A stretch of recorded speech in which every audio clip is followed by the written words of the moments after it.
I always talk about being creative. I think it helps you in the nuances of the business world, which is just there's so much going on, and there's paperwork, and there's growing the business, there's ups and downs, the roller coaster ride that we always talk about, and that's where SportsEpreneur really started. And what it became is just content that we give, just constantly like, what can we do to help people? What can we do to help get them thinking differently? And at the same time, it helps us out. So there was nothing to it. There was no charging for it. There was no cost to it. It was just content that we wanted to give. We like talking about sports, and we like talking about business. So why can't we talk about those two things together? And what was fascinating is at the same time, I was getting a lot of, let's say inner thinking going on when it came to the insurance industry that I was in, that the communication in insurance was just terrible for many years, and in many respects it still is, no matter what level of insurance you're in, no matter who you're selling to, and you have software, if you're selling to the consumers, if you're selling to the advisors, whatever it might be. I thought the communication, the marketing that existed was really poor. So why not create content that might be interesting to people in those industries, and maybe they want to talk to you about that. It's exactly what happened. So people weren't calling me up to say, hey, I want to talk to you about your insurance business per se, because that's not that exciting. Now, I always thought that wasn't the most exciting thing for other people to want to talk to you about. But what happened is those people wanted to talk to us about our sportsepreneur.com product, our blogs, our, anything related. What are we doing? What is that all about? So we were getting conversations and meetings about that. And they said, well, what else do you do? Oh, by the way, you do insurance. Well, I need to talk to you about that as well. So the SportsEpreneur became a client driver, if you will, for people to engage with us and have conversations with us.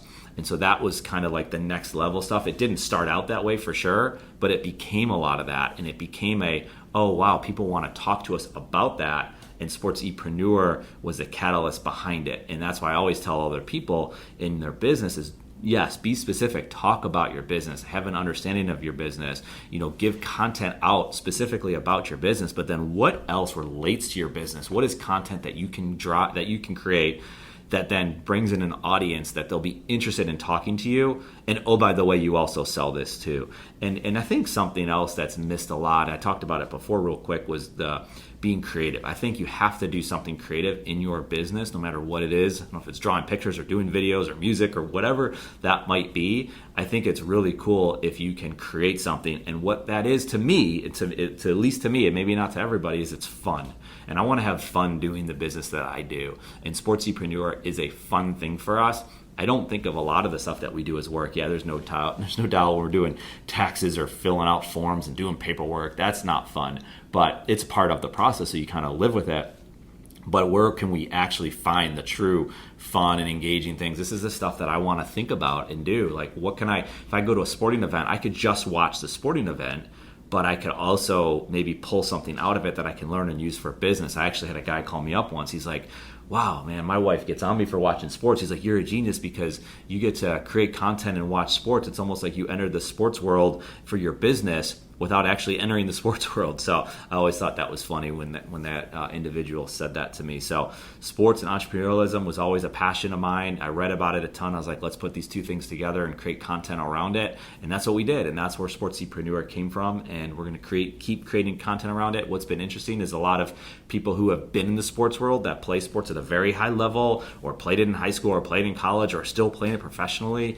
They've been drawn to this. And so they've come to us directly and wanted to be on it. And I just say it takes time. It takes a lot of time, and then people will reach out to you and they want to be featured on your blog, they want to be on your podcast, or they want to learn more about what you're doing, and they think that that's interesting, and that because that's interesting, then they'll want to maybe do business with you. So it absolutely has a way of working out, but more than anything else, it's the creative and it's the fun that you can have behind it.